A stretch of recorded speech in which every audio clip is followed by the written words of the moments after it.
So you close the deal, yay! And then the customer experiences your brand or your product or your service, and something goes wrong. Ouch. Today we'll be talking about service recovery, chapter 10 of my book, Sales 101, What Everyone Should Know About Sales. Essentially, what can we do when something goes wrong? That's what service recovery is about. So service recovery is essentially all of the processes or systems that we put in place to ensure that when a customer experiences a service failure, we do something to recover, to redeem ourselves before that customer. Why is service recovery important? It's important because if a dissatisfied customer is not redeemed or recovered, they can actually leave. And we don't want our customers to leave us.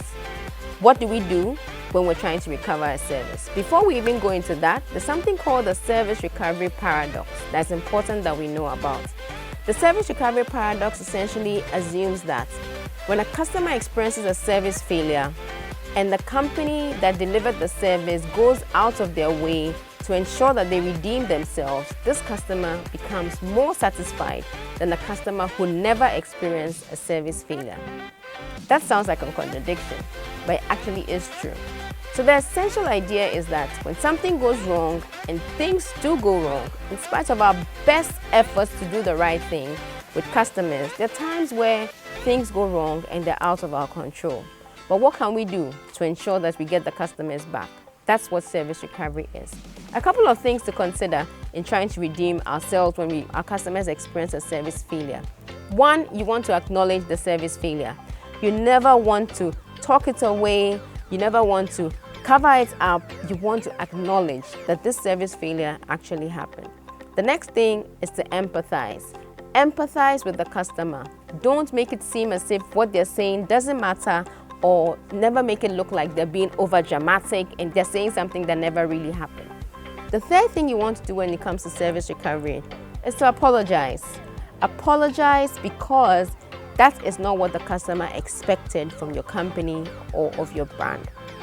It's important, however, that we're not too quick to apologize without actually allowing the customer to explain why they're dissatisfied. Because it's only in us understanding why they're dissatisfied that we can properly provide a recovery to their dissatisfaction. And definitely, the fourth important step in service recovery is that we actually provide either compensation, you can repair, replace, but the idea is that you want to provide a remedy to the situation that they've experienced. It's very, very important that when we can do something about a service failure, we go out of our way to make sure the customer is satisfied. Do we always get it right?